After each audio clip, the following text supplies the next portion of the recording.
बेताल पच्चीसी पाप किसको लगा। काशी में प्रताप मुकुट नाम का राजा राज्य करता था।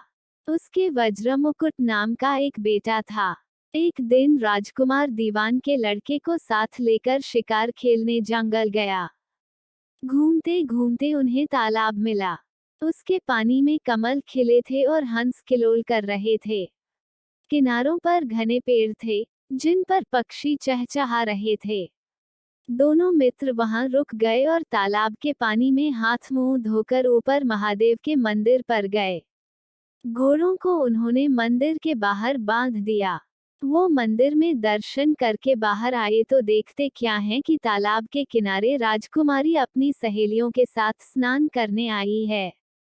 दीवान का लड़का तो वहीं एक पेड़ के नीचे बैठा रहा, पर राजकुमार से न रहा गया। वह आगे बढ़ गया। राजकुमारी ने उसकी ओर देखा तो वह उस पर मोहित हो गया। राजकुमारी भी उसकी तरफ देखती रही।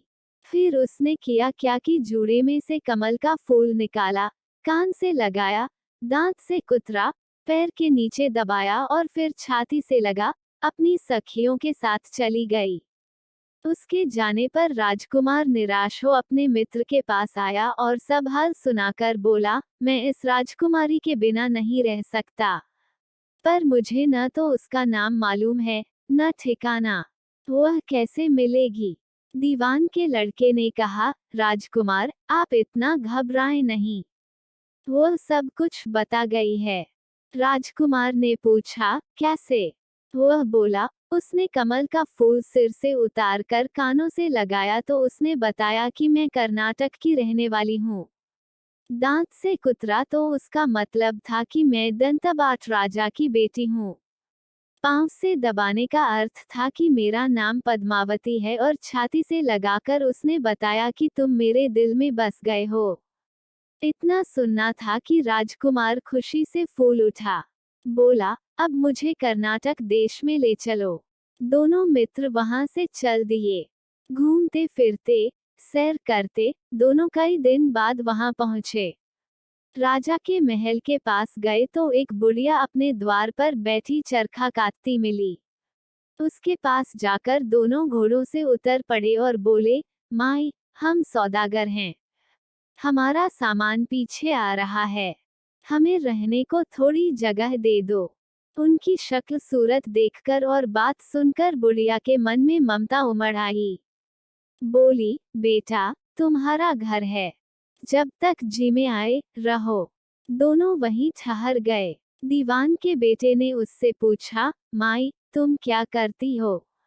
तुम्हारे घर में कौन कौन है। तुम्हारी गुजर कैसे होती है। बुढ़िया ने जवाब दिया, बेटा, मेरा एक बेटा है जो राजा की चाकरी में है।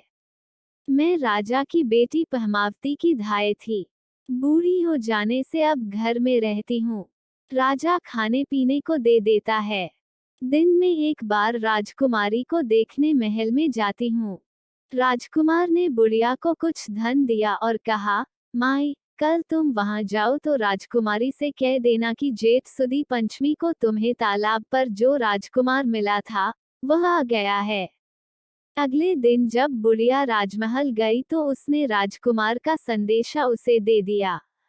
सुनते ही राजकुमारी ने गुस्सा होकर हाथों में चंदन लगाकर उसके गाल पर तमाचा मारा और कहा, मेरे घर से निकल जा। बुढ़िया ने घर आकर सब हाल राजकुमार को कह सुनाया। राजकुमार हक्का बक्का रह गया। तब उसके मित्र ने कहा, राजकुमार, आप घबराएं नहीं, उसकी बातों को समझें।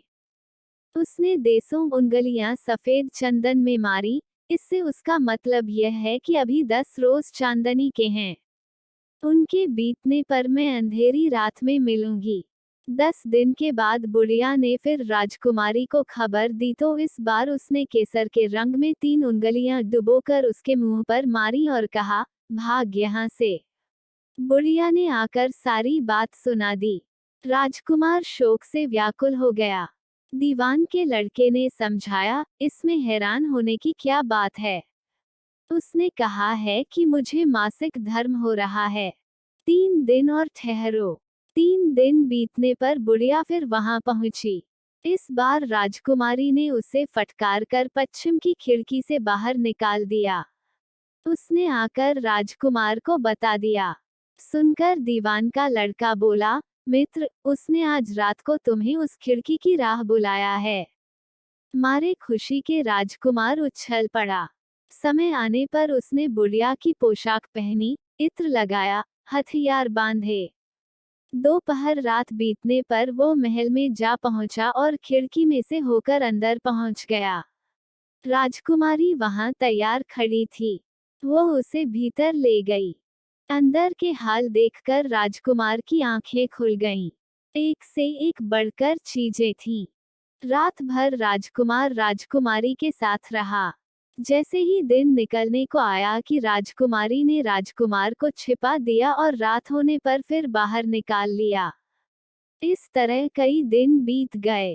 अचानक एक दिन राजकुमार को अपने मित्र की याद आई। उसे चिंता हुई कि पता नहीं उसका क्या हुआ होगा। उदास देखकर राजकुमारी ने कारण पूछा तो उसने बता दिया। बोला, वो मेरा बड़ा प्यारा दोस्त है, बड़ा चतुर है। उसकी होशियारी ही से तो तुम मुझे मिल पाई हो। राजकुमारी ने कहा, मैं उसके लिए बढ़िया बढ़िया भोजन बनवाती हूँ। तुम उसे खिलाकर तसल्ली देकर लौट आना। खाना साथ में लेकर राजकुमार अपने मित्र के पास पहुंचा। वे महीने भर से मिले नहीं थे। राजकुमार ने मिलने पर सारा हाल सुनाकर कहा कि राजकुमारी को मैंने तुम्हारी चतुराई की सारी बातें बता दी हैं, तभी तो उसने ये भोजन बनाकर भेजा है। दीवान का लड़का सोच में पड़ गया। उसने कहा, ये तुमने अच्छा नहीं किया। राजकुमारी समझ गई कि जब तक मैं हूँ, वह तुम्हें अपने बस में नहीं रख सकती। इसलिए उसने इस खाने में जहर मिलाकर भेजा है। ये कहकर दीवान के लड़के ने थाली में से एक लड्डू उठाकर कुत्ते के आगे डाल दिया। खाते ही कुत्ता मर गया। राजकुमार को बड़ा बुरा लगा। उसने कहा, ऐसी स्त्री से भगवान बचाए। मैं अब उसके पास नहीं जाऊंगा। दीवान का बेटा बोला, नहीं, अब ऐसा उपाय करना चाहिए जिससे हम उसे घर ले चलें। आज रात को तुम वहां जाओ। जब राजकुमारी सो जाए तो उसकी बाईं जांघ पर त्रिशूल का निशान बनाकर उसके गहने लेकर चले आना। राजकुमार ने ऐसा ही किया। उसके आने पर दीवान का बेटा उसे साथ ले योगी का भेष बना, मरघट में जा बैठा और राजकुमार से कहा कि तुम ये गहने लेकर बाजार में बेच आओ।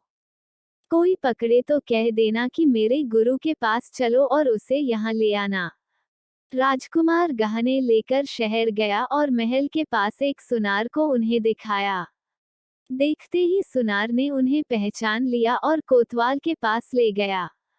कोतवाल ने पूछा तो उसने कह दिया कि ये मेरे गुरु ने मुझे दिए हैं। गुरु को भी पकड़वा लिया गया। सब राजा के सामने पहुंचे। राजा ने पूछा, योगी महाराज, ये गहने आपको कहाँ से मिले? योगी बने दीवान के बेटे ने कहा, महाराज, मैं मसान में काली चौदस को डाकिनी मंत्र सिद्ध कर रहा था कि डाकिनी आई। मैंने उसके गहने उतार लिए और उसकी बाईं जांघ में त्रिशूल का निशान बना दिया। इतना सुनकर राजा महल में गया और उसने रानी से कहा कि पद्मावती की बाईं जांघ पर देखो कि त्रिशूल का निशान तो नहीं है। रानी देखा तो था। राजा को बड़ा दुख हुआ। बाहर आकर वह योगी को एक ओर ले जाकर बोला, महाराज, धर्मशास्त्र में खोटी स्त्रियों के लिए क्या दंड है?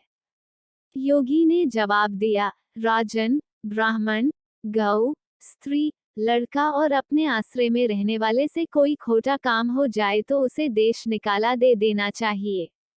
ये सुनकर राजा ने पद्मावती को डोली में बिठाकर जंगल में छुड़वा दिया। राजकुमार और दीवान का बेटा तो ताक में बैठे ही थे। राजकुमारी को अकेली पाकर साथ ले अपने नगर में लौट आए और आनंद से रहने लगे। इतनी बात सुनाकर बेताल बोला, राजन, ये बताओ कि पाप किसको लगा है? राजा ने कहा, पाप तो राजा को लगा। दीवान के बेटे ने अपने स्वामी का काम किया।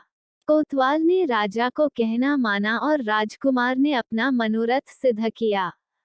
राजा ने पाप किया, जो बिना विचारे उसे देश निकाला दे दिया। राजा का इतना कहना था कि बेताल फिर उसी पेड़ पर जा लटका। राजा वापस गया और बेताल को लेकर चल दिया। बेताल बोला, राजन, सुनो, एक कहानी और सुनाता हूँ।